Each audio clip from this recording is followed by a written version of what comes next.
Let's take a look then at the grid for heat number 2 here, sponsored by Raceparts. Pole position for Thomas Mills then. Thomas Mills in the number 21 car starts on pole position, 4th in last year's National Formula Ford Championship. Dennis Lynn, the 2010 winner of the festival, is alongside with Joey Foster 3rd and Matt Cowley alongside him on row 2. Jack Wolfenden, bit of a dark horse maybe, from 5th on the grid. He's got Noel Robinson for company. Then it's Brandon McGaughan and Darwin Smith on row number 4.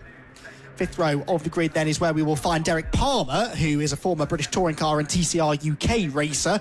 Matt Rivette will be alongside him then just behind this group on row number 5, 9th and 10th on the grid. There you can see them. Roberto Moreno, not a bad effort, let's be honest, in such an old car, first and foremost, 11th on the grid alongside Sam Street, then Richard Higgins and Lewis Fox, with Vincent J and Adam Fathers on row number 8. Row 9 is where we find Richard Mendoza and Bradley Kinch with Mark Sawyer, Jonathan Barnes, Bob Hawkins, John Whitbourne, Lorna Vickers, regular safety car driver for British GT. There's a real British GT flavour to this race, isn't there, with James Gowans at the back of the grid. So cars then lining up. Pick a winner. This is going to be, I think this could be one of the better races this. I'm really impressed with Dennis Lynn. Not to bang on about him, he's a supremely talented driver, but hasn't driven a single-seater for quite some time. Wasn't very happy with his pace yesterday, and he's 2nd on the grid for this one. You can see him there, the red car on the outside of row 1 with the blue and white of Thomas Mills on pole. Now, Thomas was almost exactly he was exactly 2/10 faster than him in qualifying, so he will be looking to try and escape, although that might prove a little tricky to do. Green flag then waved at the back of the grid. Heat number 2 for the Formula Ford Festival, sponsored by Raceparts, bursts into life, and a pretty even start there across the front rows of the grid. Lynn may be drawing up to challenge Thomas Mills here into Paddock Hill Bend, and he will be on that wider line. Elects not to take the risk though, turns into the apex and instead tries to carry the speed up the other side of the hill to challenge for the lead towards Druids, which is exactly what he does. Dennis Lynn goes to the inside of Thomas Mills for the lead. There's almost a bit of wheel banging. Mills chops across his nose.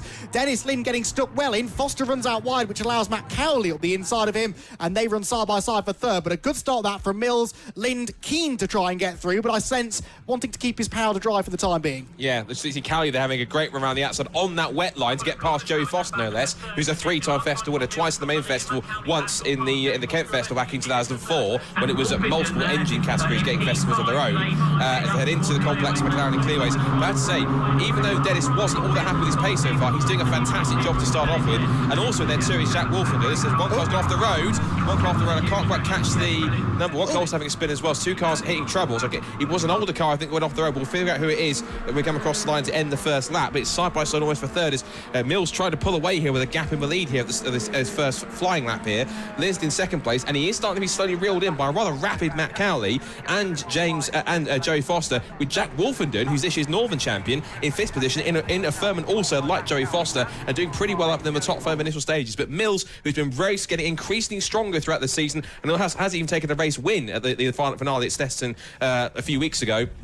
Looking really strong here at Brands Hatch so far, has had great qualifying, and even when the champion of Brands races went up against Niall Murray and beat him in qualifying. So no wonder he's at the front, and genuinely he's marking himself up to be a genuine contender for potential festival glory if all stays well. Brandon McGaughan appears to be the driver off up at Clearways. He didn't come through at the end of the opening lap, and I think the other car that was delayed in all of that was the 133 of Richard Higgins. He lost a few positions as a result. Right, out onto Clearways and Clark Kerr we go. Mills getting away then. The battle is for 2nd between Dennis Lind and Matt Cowley, who have seen an awful lot of each other this year, and indeed the last couple of years, and it's Cowley that goes to the outside line into Paddock Hill Bend to try and claim 2nd place from this year's British GT3 champion. Joey Foster right there with him as well. We'll find out in a moment whether that move worked. Out of the window I can see that it did, and now on the screens we see that as well, with Foster going up the inside of Dennis too. So Lind maybe going a little bit better in the full wet conditions that they had in qualifying this morning. These in-betweeny conditions, they're so hard for the driver, but they're so hard for the teams as well to work out what setup to go for, because it's not fully wet, it's not fully dry,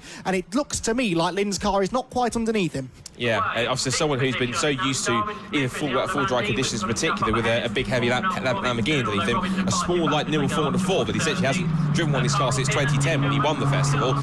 Getting to grips with it is tricky. Safety car has been deployed. It has to be, I'm sure, for Brandon McCorn's car that is still stranded up at Clearways, and that's our first safety car of the festival, and a first appearance of the festival from the RunYourFleet.com Jaguar Safety Car as well, which we're thrilled to have here on standby as the safety car for this year's 50th Formula Ford Festival. So that will be released as it is now, just exiting Graham Hill Bend on the Cooper Straight. And then I'm afraid it's Bannon McCorkin, who is quite a talented young driver, 16 years old. He's been doing a little bit of Formula 4 testing himself over in Northern Ireland, and I thought was going to be possibly a dark horse to do pretty decently, but I'm afraid that's a job which, if they hope to get that car repaired, he's going to have to try and make it to the semi-finals via the progression races, and that's going to be a bit of an extra work for him this afternoon if they can make it out.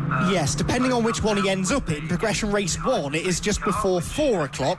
Race 2 is just before 5. So if he's in the first of those, not giving his team an awfully long time to get that car fixed, is he? It's going to be maybe a couple of hours they'll have, and it looks like it's gone in quite hard. We can see from this shot, the car just up there at the top of the screen, it's gone into the barriers at a fair pace. I think there's not a huge amount of runoff area there at Clearways, and so a lot of suspension damage, hopefully no chassis damage, but we'll see whether or not the team are able to get him back out again later on. So to recap the order then, as we come through to complete what will be lap number 4 of 12 in heat number 2, sponsored by Raceparts, it is Thomas Mills, that leads the way. Second place is Matt Cowley. Third, Joey Foster. He did just get past Dennis Lind just a moment or two before the safety car came out. Interestingly, Matt Cowley, in the lap that he spent in second place, did set the new fastest lap of the race, so he was a little bit quicker than Thomas Mills, and he'll be right behind him now for the safety car restart in a few moments' time. Jack Wolfenden is in 5th position, just behind Dennis Lind. 6th place, Noel Robinson. 7th place is the number 47 car. That is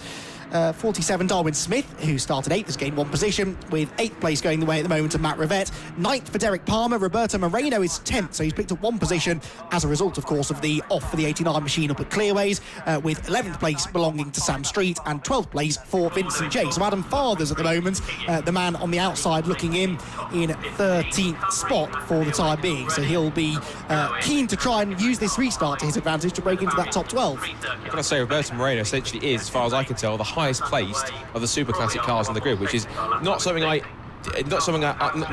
didn't expect, if that makes sense, but he's certainly going to mark himself out as a pretty decent contender in one of the older cars, considering how he's handling it, potentially to get himself in a good position for tomorrow's historic final. Of course, if he makes it through automatically the semi-finals, he's in an automatic qualifying spot anyway, so there's actually a really good chance, given on this sort of pace that he's running, that potentially he might even go as far as going to the final if fortunes go his way. And how great would that be if we not only get Magnussen in, but also we get Raider in as well. All three of our big wild cards that we have getting involved. Now, I think we're about to get racing back underway, because it looks like the safety car lights have possibly gone out. Thomas Mills backs everyone up, and then he starts to go. So Mills then gets the good restart. Dennis Lind, though, in 4th position, got a really good run on Joey Foster, who wasn't quite as awake as the top two as they come up to the pit straight now. Green flag back in the air as Heat 2, sponsored by Raceparts, the Formula Ford Festival, gets back underway. So Mills leads the way, then back down towards Paddock Hill Bend. Cowley in 2nd place. Joe Foster didn't get the best restart, but he's managed to pull away a little bit through Paddock Hill Bend, so he's a bit more on the pace than he was. Gets a good run up the hill towards Druids. Now having a peek in for the inside line for 2nd place. Lind is there in 4th, and then we've got Jack Wolford in 5th, and in 6th position, Noel Robinson, who's being run by Oldfield Motorsport this weekend. Really good run so far, much improved pace up there in P6, and doing a fantastic job as they're starting to scrap at the front. Foster's now caught the front of Cowley. We're watching Dennis Lind versus Jack Wolford in this year's Northern Formula 4 champion, but the top 3 altogether as they come up towards 30s. Yeah, Wolfenden is no slouch, is he? And he really wants to get past Lind so he can go after the leading 3, who at the moment are delaying each other a bit. There's damage, look, to the nose of Matt Cowley's car in 2nd place, so I think he's got into the back of Thomas Mills at some point after the restart. He looks a little bit faster than the race leader now. Out through Clark Curve they go. You'll notice as they go through Paddock Hill Bend and also up at Surtees, there is a distinctive dry line starting to appear, but there you can see across the line still a bit of spray being kicked up, so different bits of the track are drying out at different rates, and that's going to further add to the headache that the drivers are facing to try and find the grippier side of the road. Foster up the inside there for 2nd, because Matt Cowley has already relieved Thomas Mills of the race lead, so it's Cowley the new leader, Foster 2nd, Mills down to 3rd, with Lyndon Wolfenden right there with them as well. Yeah, great stuff. And Matt Cowley, the last few years, seems to be a bit of an itch that he needs to scratch at the festival. Because, and off the road is Dennis Lind, slides wide up at Graham Hill Bend. He's going to lose a couple more spots. Through will go Jack Wolford, through goes Robinson, through also goes behind him. Who's right behind Robinson? That was Darwin Smith in the 47 car as well. So Lind's still in the qualifying spot, but he's out of his leading train now, and that's the one thing. One small slip, one small mistake, and you're out of the train and you lose momentum. It takes quite a while to get it back again, these Formula Fords, particularly if you drop out of a leading pack.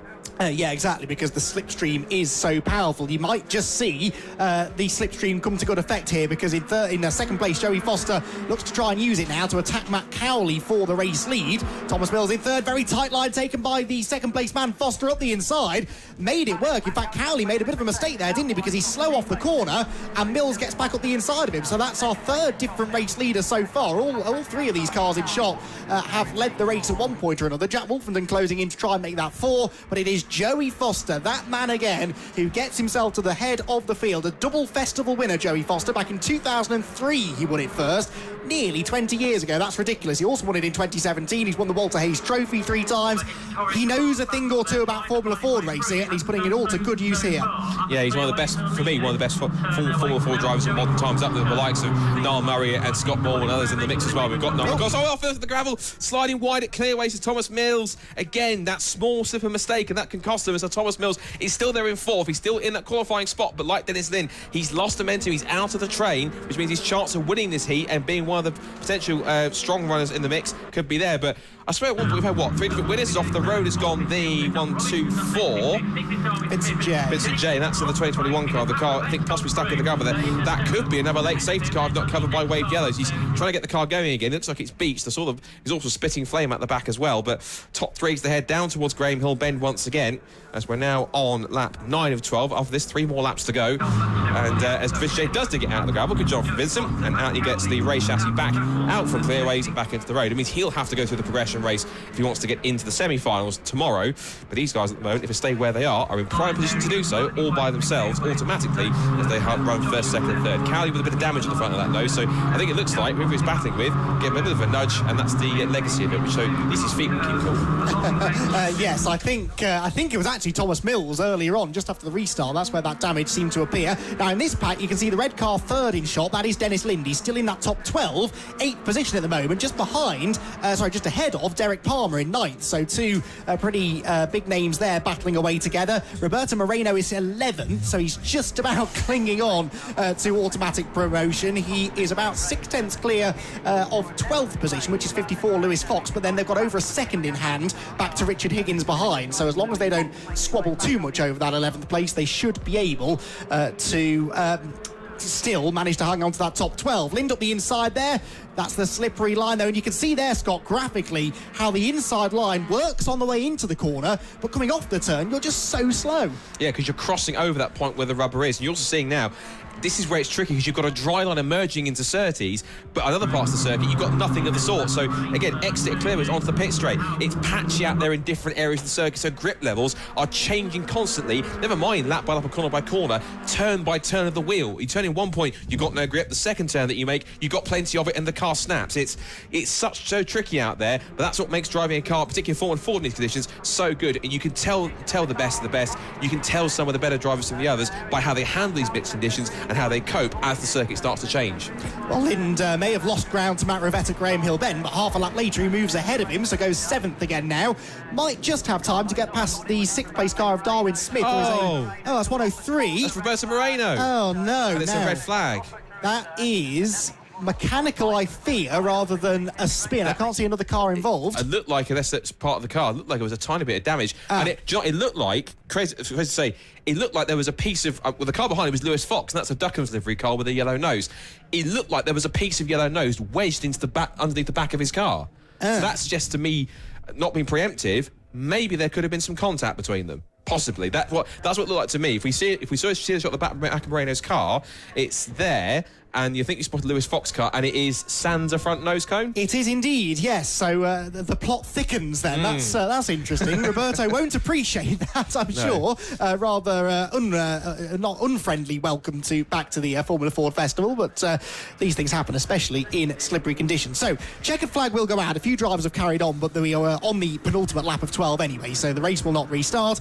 And it's Joey Foster who gets a heat victory. I can't remember the last time he won a heat, actually. He's always there or thereabouts, but last few years he's just not quite been able to get onto the top step of the podium. So good to see Joey in the Furman, brand new Furman as well, a 2021 spec Furman, winning the second of our Formula Ford Festival heats here at Brands Hatch, sponsored by Raceparts. He won it in the end by a second over Matt Cowley in second place, Jack Wolfenden third, Thomas Mills fourth. He'll be a little bit disappointed with that, I think. Fifth position then went to Noel Robinson. Sixth place for number 47, Darwin Smith, who just held on. Of course, Matt Rivette gets his seventh place back because the results go back a lap. So Lind demoted back down to eighth. Derek Palmer ninth. 10th place for Sam Street. Now, Moreno is showing as 11th, but I suspect is the reason for the red flag. So I fear he may not get to keep that 11th place. If he does, he gets through and doesn't have to worry about going through the progression race later on. However, I fear that might end up being the case. So 11th place will probably go the way of number 54, Lewis Fox, and the final of those automatic progression slots goes the way of the 133 of Richard Higgins. So another dramatic festival heat here, which sadly ends under the red flag, but it is Joey Foster back onto the top step of the festival podium once again, winning our second heat here, and he very shortly will be down there in the pit lane with Richard. Thanks very much, Andy. A name that's synonymous with the Formula Ford Festival is Joey Foster, who is just getting himself out of the car. Incredible stuff. Nobody from the front row on the podium, and Joey coming through from third on the grid. Let's see if we can grab a quick word with Joey Foster. Gloves off. Gloves were certainly off in that race as far as getting stuck in, and a super way to start his 2021 Formula Ford Festival campaign. Looks actually pretty calm about it, I've got to say, which is good. Joey, can we grab a quick word? Congratulations on the win. We're just saying nobody from the front row on the podium there. Hard conditions out there, safety car to deal with, and a red flag as well, but a cracking start. Yeah, that was it. Like, you didn't really know how the car was going to be, really. It's a bit of a guess on setup because obviously it's drying out a little bit. So I thought we got it wrong, but actually the car started to come on really strong, and yeah, just sort of stayed there, picked them off when the opportunities arose, and yeah, happy with that. Obviously double winner before. You know exactly what you're doing. You know what it feels like, don't you, to get that heat win under your belt and just settle yourself into the weekend. What's the plan for you? Yeah, I mean, it's always just getting through the heat, finishing in a good position. I honestly didn't know if we had the pace to win that at the very beginning, but obviously the car was very strong. So yeah, I think semi-final, we just got to survive it, finish in a good position, and hopefully the final all goes to plan. The smile tells me you still love driving these cars.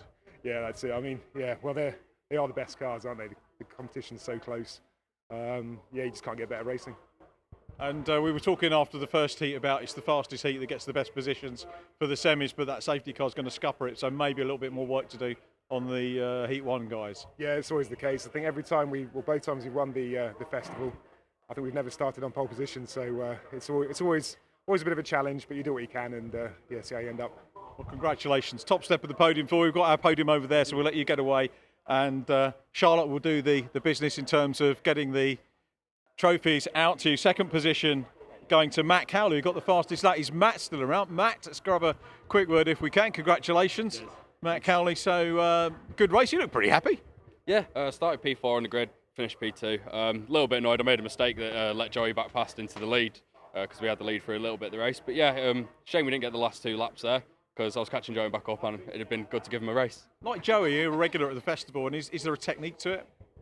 Just try and stay out of trouble, basically. It's a long weekend, it's a lot of racing, so yeah, if you can stay out of trouble, keep your nose clean, which I haven't managed to do there, then yeah, you end up at the front and where you need to be for the final. Tomorrow's the busier day race-wise, isn't it? Because you've got the semi and hopefully the final for you. Today is qualifying, and this race you don't have to worry about the progression race. Yeah, exactly, because we finished P2 straight through to the semis, it's a good position to be. I can relax for the rest of the day now, have a bit of a chill and just make sure I'm on form for tomorrow. Okay, good luck for that. Well done on the podium. Great to see. Fastest lap as well, by the way.